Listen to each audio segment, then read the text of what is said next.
wararkii ugu dambeeyay ee Guriceel ayaanu idinla wadaagi doonaa xilli maanta magaalada la saadaalinayo in uu ka dhaco mid ka mid ah dagaaladii ugu cuslaa abid waxa maanta la saadaalinayaa Guriceel in lagu kala baxo kulay cid u hari doonto lama oga balse jawiga magaalada oo maanta ah maalin jimco ah ayaa sidii hore ka duwan dhamaan inta badan waxa markaasi la isugu dhuftay albaabada goobaha ganacsiga iyadoo laga cabsi qabo in magaalada daqiiqadaha soo aadan uu dagaal ka dhaco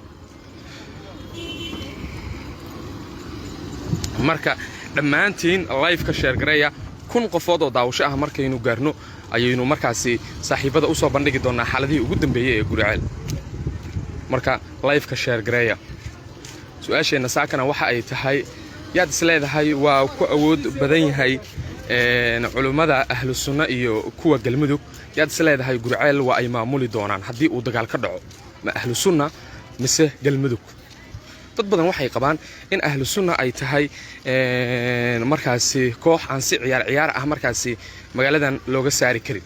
iyadoo la ogsoon yahay in dagaaladii 2016 ee magaaladan ka dhacay ee uu markaasi mahad salaad dhanka dawladda horboodayay la xasuusto ahlu sunna taariikhdii ay dhigtay dadka badankood ayaa markaasi qaba in ahlu sunna mar kale ay taariikh dhigi karto halka dadku qaarna ay saadaalinayaan in ciidamada dawladda ay mar kale markaasi gacan ku haynta magaalada Guriceel la wadaagi doonaan kadib 22 cisho oo ay maamulayaan hoggaanka ahlu sunna marka live ka share gareeya wararkii ugu dambeeyay ee Guriceel ayaynu markaasi idinla wadaagi doonaa iyo jug saaka aroortii laga maqlay waqooyiga magaalada Guriceel ciidamada dawladda iyo kuwa ahlu sunna halka ay ku kala sugan yihiin ayaan live kan idinku la wadaagi doonaa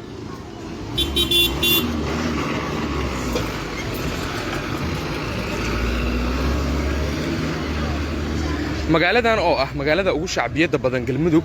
ayaan laga dareemayn markaas ayaa laga dareemayaa in iraahde barakac xoogan marka loo fiirsho dadkii hore ee magaalada ku sugnaa live-ka kun qofood oo daawasho ah ayaynu geeyaynaa si aynu idinkula wadaagno xogihii ugu dambeeyay ee Guriceel iyo halka la isku haayo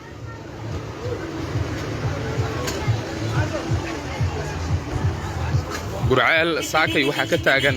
dagaallo culculus oo dhex maraya hoggaanka ahlu sunna iyo ciidamo ka tirsan kuwa dawladda Soomaaliya ahlu sunna waxay xalay xoojisay markaasi dhammaan goobihii ay difaaciyada uga jireen iyadoo markaasi ciidanka ay u qaybiyeen rasaasyo culculus oo ay markaasi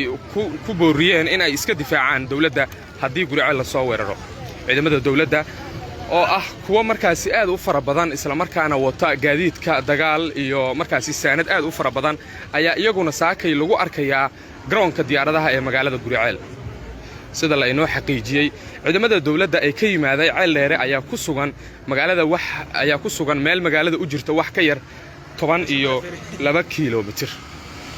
waxaana la inoo sheegay in laamiga madow ama laamiga cusub halka uu ku dhamaado in ciidamada dawladda ay ku sugan yihiin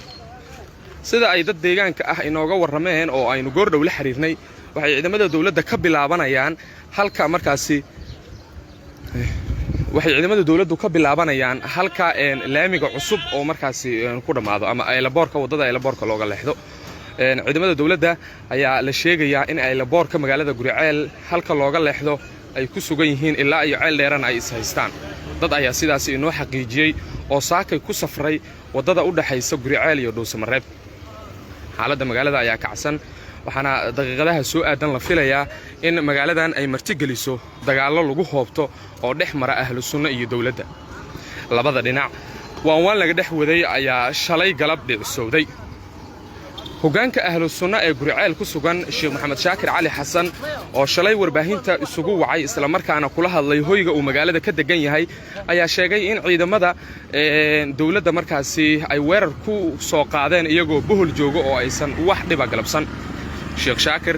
oo shalay hadlay ayaa sidoo kale waxa uu markaasi fariin u diray ciidamada dawladda federaalka iyo kuwa state-ka galmudug waxaana sheekhu sheegay in aan loo adeegsan in ay ahlu sunna weeraraan waxa uu Sheekh Shaakir carabka ku dhuftay in ciidamadan loo tababaray isla markaana saanada iyo hubka loogu dhiibay sidii ay ula dagaalami lahaayeen kooxda al-shabaab Sheekh Shaakir ayaa sidoo kale sheegay in imaatinkooda uu ku salaysnaa in ay la dagaalamaan kooxda al-shabaab waxa uu sheegay sidoo kale in uu haminayay markaas ama ahlu sunna ay haminaysay in ay soo celiyaan baabuurtii galmudug looga furtay Camaara waa sida uu sheekhu hadalka u dhigay kadib hadalkii Sheekh Shaakir ee uu shalay baraha bulshada markaasi mariyay waxaa xalay markaasi xoogaystay in Guriceel uu maanta dagaal ka dhaco xaaladda magaalada ayaa ah mid aad u kacsan waxaana laga cabsi qabaa in subax horeba magaaladan la isku qabto saacadda Guriceel oo haatan tilmaamayso 4:47 daqiiqo ama 10:47 daqiiqo oo subaxnimo waxa magaalada laga dareemayaa cabsi baahsan baabuurta ayaa dhammaan furayaasha lagu rogay waxayna gaadiidkan meelaha aad ku arkaysaan ay u diyaarsan yihiin in ay meesha ka cararaan haddii ay xabadu bilaabato dhanka waqooyiga Guriceel haddii aynu markaasi eegno iyo saakay sida ay wax uga dhaceen waqooyiga Guriceel waxaa ku sugan ciidamo uu hogaaminayo gudoomiyaha dibadjoogga ah ee Faarax Fataate waxa uu ka soo kicitimay deegaanka Haraale ee markaasi u dhaxeeya magaalooyinka Guriceel iyo Balanballe waxa la inoo sheegay in Guriceel uu Faarax isna kaabiga ku hayo dhanka waqooyi marka loo fiirsho labada ciidan ee ahlu sunna iyo ciidanka dawladda ee uu markaasi uu wato Faarax Fataate ayaa saaki isku adeegsaday hub markaas culculus labada dhinac ayaan hub isugu jawaabay laakiin wali ma dhicin dagaal infantry ah oo si toos ah ciidamada oo ay isku wajaheen marka laga soo tago hub labada dhinac ay isku turtureen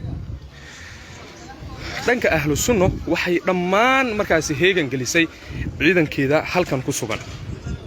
ciidanka ahlu sunna ee Guriceel ay ku haysato ayaa lagu qiyaasayaa ciidan kor u dhaafaya 700 oo askari halka ay 700 oo askari Guriceel ku dhex dagaalamayso sidoo kale dhanka dawladda ayaa iyaguna wata ciidan kor u dhaafaya 1500 oo askari halkaasina dadku waxay leeyihiin 1500 oo askari iyo ciidan ku dhow 1000 askari oo magaaladan ku dagaalama waxa ay markaasi sababi kartaa burbur badan oo magaaladan ku yimaado iyo dhimashada labada dhinac iyo dad rayd ah oo ku geeriyo kara dagaal Guriceel ka dhaca marka wararkii ugu dambeeyay ayaan idin dul marayaa saaxiibayaal xaaladda magaalada ayaa ah saakay mid kacsan maanta waa maalin jimco ah maalmaha jimcaha ahna waxa markaasi magaaladan ku soo batay in lagu dagaalamo dagaalkii ugu dambeeyay ee Guriceel ka dhaco ayaa waxa uu dhacay maalin jimco ah taariikhdu markaasi ay ahayd markaasi sanadkan gudihiisa waxaana la inoo sheegay in dagaalkaasi uu dhacay xilli salaadii jimcaha lagu jiray waxaana dagaalkaasi uu dhex maray ciidan farakuturis ahaa oo ka tirsanaa xilligaas hoggaanka ahlu sunna iyo ciidamada dawladda halkaasi khasaare kala duwan oo dhimasho iyo dhaawac isugu jira ayaa ka dhashay waxaana halkaasi ku awood roonaaday ciidanka dawladda oo iyagu markaasi magaalada qabsaday maantana waa maalin jimco ah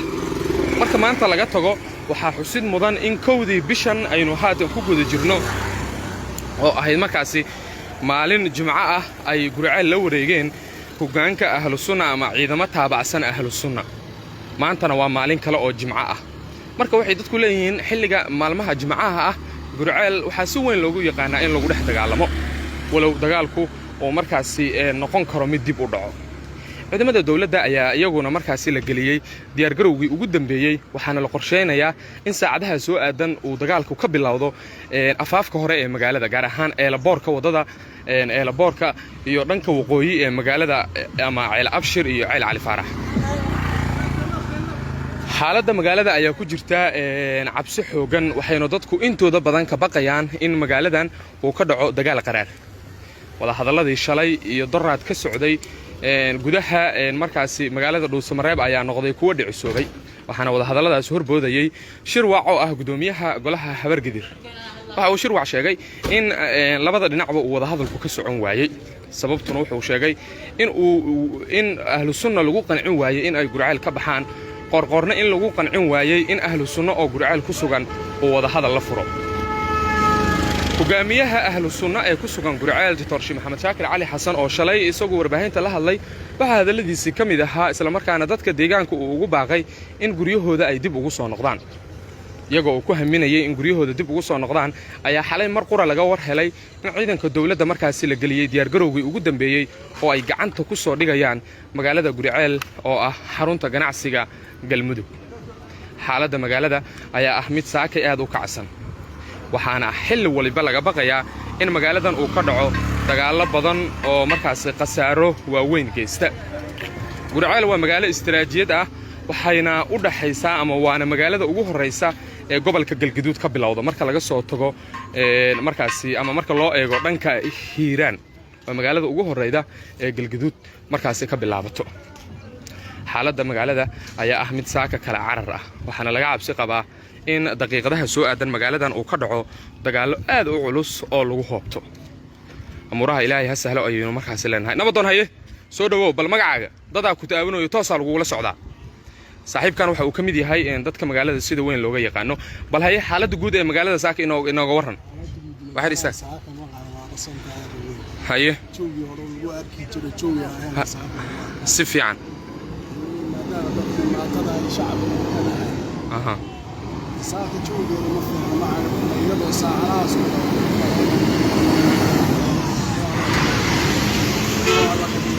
wayahay saakay hoobiyaal labada dhinac isku adeegsadeen ma maqashay haye maxaa khasaaraha ka dhashay oo aynu ogna si fiican si fiican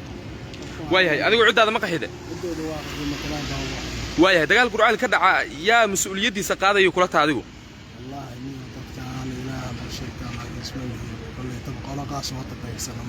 si fiican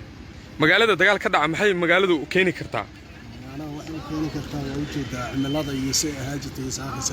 si fiican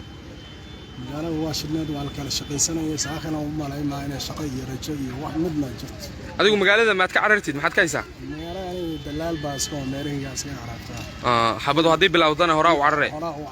ilmihiina waa fidey maqlaan ma sa tawla wayahay waa mid kamid ah dulaaleyda magaalada ka howlgasha waxa uu sheegay in caruurtiisa uu magaalada Matabaan geeyay oo markaasi halkaasi ay ku sugan yihiin isaguna markaasi uu hadii ay xabadu bilaabato oo lafihiisa la carari doono. ciidanka dawladda ee saaxiibayaal ku sugan agagaarka eelboorka Guriceel ayaa la inoo sheegayaa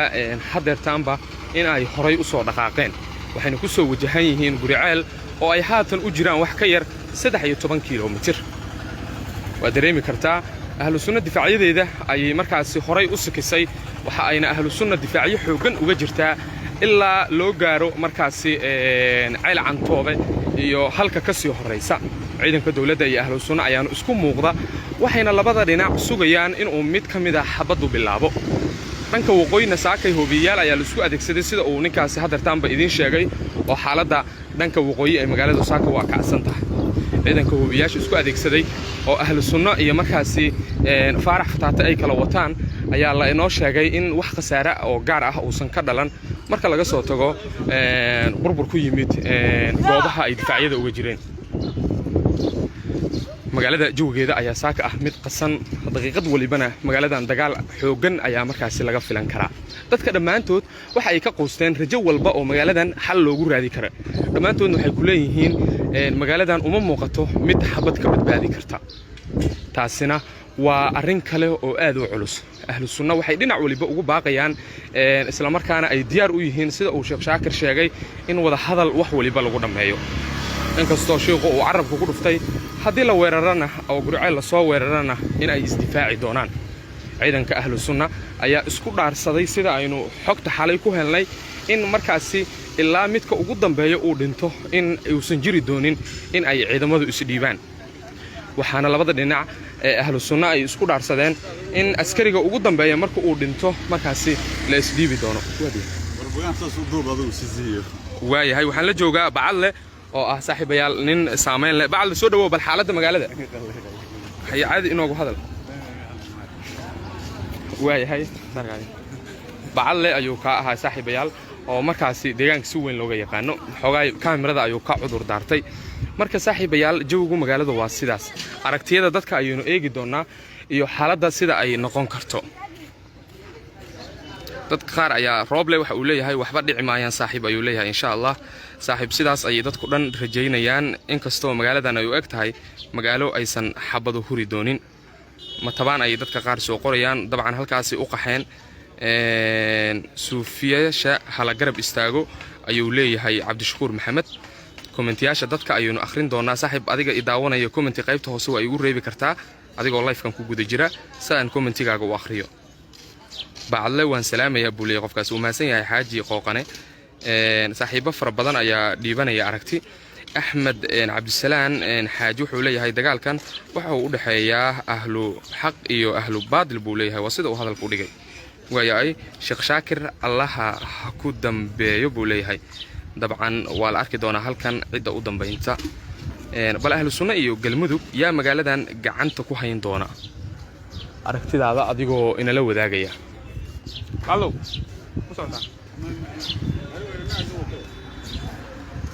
waayahay ahlu sunna iyo galmudug yaa magaaladan ku dambeyn doonta dad badan ayaa soo qoraya ahlu sunna halka dadka qaar ay iyaguna qorayaan in galmudug ay magaaladan mar kale gacantooda ku soo noqon doonto waayahay saaxiibayaal koonfurta magaalada ay dadku su'aalo iga weydiinayaan koonfurta magaalada halka ka socdo bay leeyihiin saaxiibayaal koonfurta magaalada wax dhaqdhaqaaq oo gaar ah kama socdaan sida aynu markaasi warar hoose ku helnay taliyaha booliska oo dibad joog ah Ismaan Cali Hudey waxa uu ku jiraa ciidanka ceel dheer ka soo tagay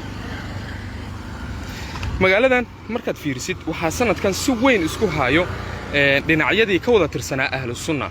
sababtoona waxay tahay in dhanka dawladda markaad fiirisid ay ku jiraan magacyadii ugu waaweynaay ee markaasi ciidankii ahlu sunna ahna saraakiishii ugu saamaynta badnaa ee ahlu sunna haddii aynu qaar ka mid ah eegno taliyahay hore ama taliyaha dibadjoogga ah ee Guriceel Ismaan Cali Hudey waxa uu ka mid ahaa ragga sida weyn markaasi ugu tashto Sheekh Shaakir waxaana la xasuustaa in uu Ismaan ka dagaalamay dagaalkii ka dhacay inji oo markaasi wadaadada looga tabaronaaday taliya Ismaan waxa uu haatan ka tirsan yahay ciidamada dawladda waxa uuna markaasi qaba aragti ah in Guriceel ay dawladnimadu ka sii shaqayso oo aan urur dambe dib loogu celin sidoo kale ciidan kale iyo markaasi saraakiil kale oo magaalada magac ku leh oo ahlu sunna ka soo garab dagaalantay ayaa markaasi maanta ka soo horjeeda marka dagaalku sidaas ayuu u cuslaan karaa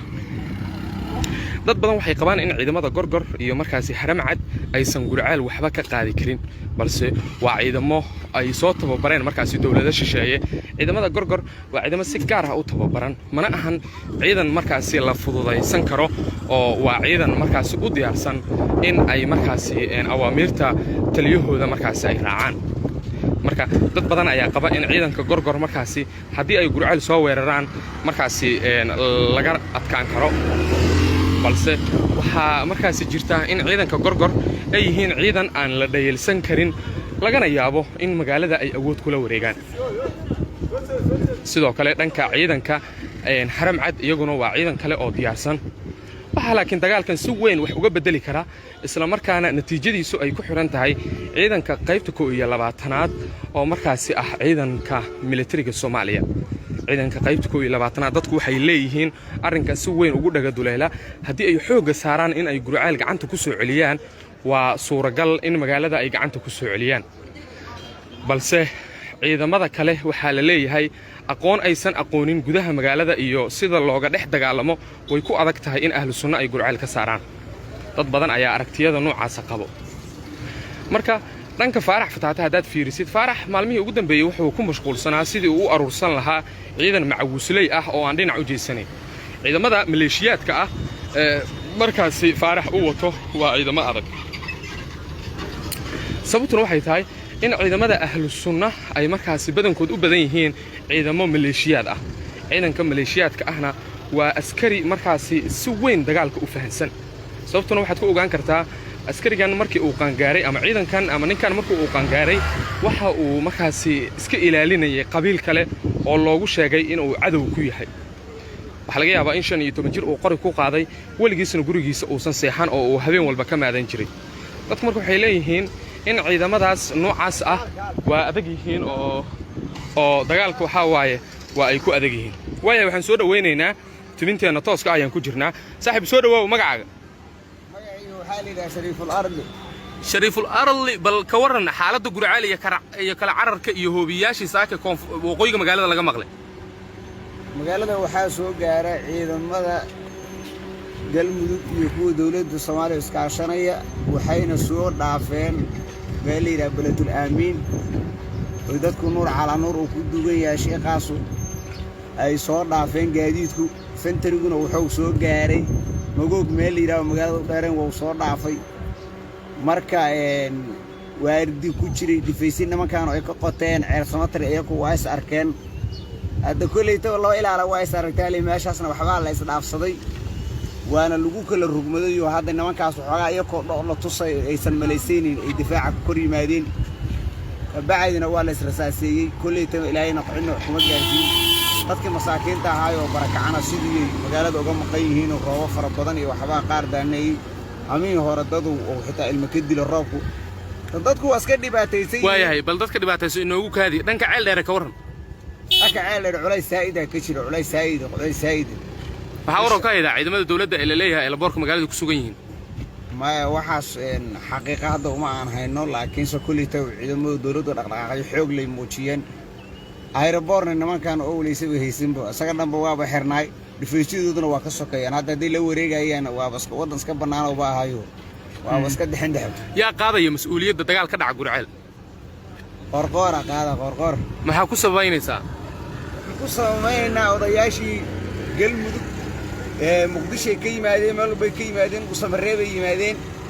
xarig oo la dhigay meeshaas waxaa la dhihi karaa ninkaasu nabad ma ogolo in la wada hadlo ma ogolo in wada hadal lagu dhammeeyo ma ogolo dadka shacabka dan uma hayaan kuwaan dan uma hayaan kuwaan dan uma hayaan dhifaysa ka dhex qotee waaya kuwaasuna dan nooma hayaan oo haddii ilaahay kuusa ma ogol yahay wada hadalkii iyo wax walba oo dhan xabad iyo xalow ka jeclaada qorqood maasanta waayahay waa mid ka mid ah dhallinyarada magaalada ku nool waxa uu markaasi inooga warramayay bal waxa inta uu markaasi xaaladaha jiro uu ka warhayo waayahay waa uu mahadsan yahay aragtidiisa ayuu cabiray isagoona qorqoor markaasi u sheegay inuu qaadayo mas'uuliyadda dagaalka dhaca Gurceel isagoona ku sababeeyay in qorqoor uu markaasi diiday xal la dhexgali lahaa asaga iyo ahlu sunna marka saaxiibayaal bal yaa qaadaya mas'uuliyadda dagaalka dhaca Gurceel aragtida dadka ninkaas hadda hadlayay dad badan ayaa qaba waxay aaminsan yihiin inuu qorqoor dagaalkaas mas'uuliyadiisa uu qaadi doono dadku qaarna waxay aaminsan yihiin in Sheekh Shaakir uu qaadayo mas'uuliyadda dagaalka dhaca Gurceel marka aragtidiina idinkuna waa muhiim dhammaan saaxiibada hadda live-ka sidoo tooska u daawanaya wararkii ugu dambeeyay ee Gurceel ayaan daqiiqad waliba idinka dabageynayaa iyo xaaladdu halka ay marayso balse page-kan hal mar follow gareeya qaybta like-tana page-kan taabta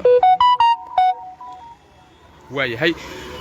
warar kala duwan ayaa markaasi ka soo baxaya dagaal saacadaha soo aadan la filayo inuu ka dhaco magaalada Gurceel dhinac waliba waxa uu galay diyaar garowgii ugu dambeeyay abid waxaana xilli waliba la filan karaa in magaaladan quruxda badan markaasi la isku dhex dagaalo magaaladan ma ahan markii ugu horeysay ee uu dagaalka dhacayo waxa la xasuustaa in magaaladan uu ka dhacay markaasi dagaalo waaweyn waaka dadka magaalada ayaa wali qaxaya waxayna markaasi isaga cararayaan gudaha magaalada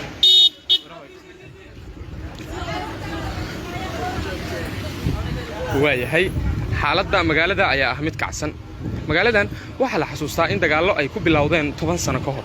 waxa ugu cuslaa dagaaladii lala galay ahlu sunna iyo markaas u dhaxeeyay ururka al-shabaab waxa la xasuustaa in dagaalkaas 2008 dabayaaqadiisa uu dhacay si weyn markaas al-shabaab looga xoreeyay Gurceel iyo deegaanada kale ee hoos yimaada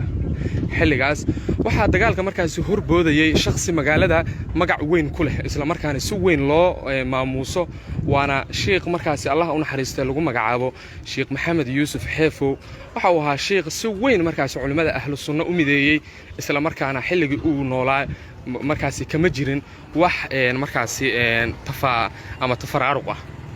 Sheekh Maxamed Yuusuf Xeefow argada magaalada ayuu magaciisa ku qoran yahay waxaana magaalada si weyn looga dareemaa xilliyada markaas siyaartiisa la dhigayo maadaama uu gacan weyn ka qaatay dagaalkii ahlu sunna iyo markaas al-shabaab dhexmaray sheekha waxa lagu xasuustaa in guriyo badan iyo markaas ganacsi badan uu lahaa uu u burburiyay sidii ahlu sunna ay uga adkaan lahayd al-shabaab waana ay dhacday oo ahlu sunna 10 sano ayay si nabadgelyo ah ku maamuleysay Gurceel iyo deegaano kale oo hoos yimaada magaalada saakay dadkii yaraa ee ku haray ayaa qorsheynaya in salaada jimca kadib ay magaalada isaga cararaan waana ay haawanaysaa magaalada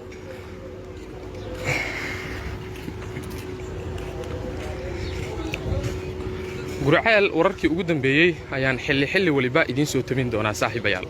marka like saara page-kan followna dhahda si aad ula socotaan xogihii ugu dambeeyay ee Guriceel iyo dhammaan deegaanada Galmudug wararka caalamkana halkan waynu ku soo daabacaynaa insha Allah way waa ka argadii magaalada aynu haatan maraynaa saaxiibayaal daqiiqadaha soo aadan xabaddu markaasi ciidanku waa isku muuqmuuqdaa labada dhinacba ahlu sunna ciidankeedu ku sugan waqooyiga magaalada oo Ceel Cali Faarax iyo xaggaas joogo iyo ciidanka markaasi ka tirsan dawladda markaasi ku sugan agagaarka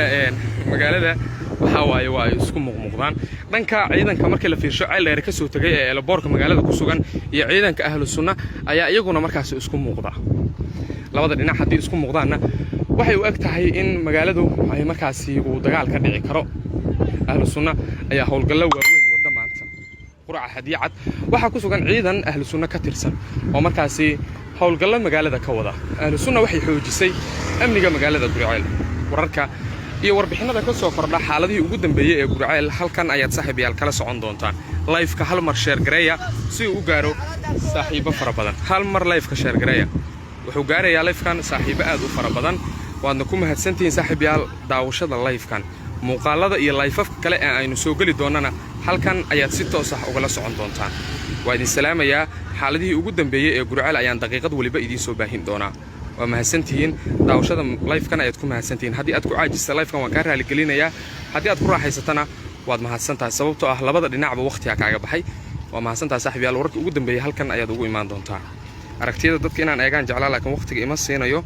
waxaan rabaa live-ka inaan ka sii dago nabad geliya saaxiibayaal CC ayaa idin waramay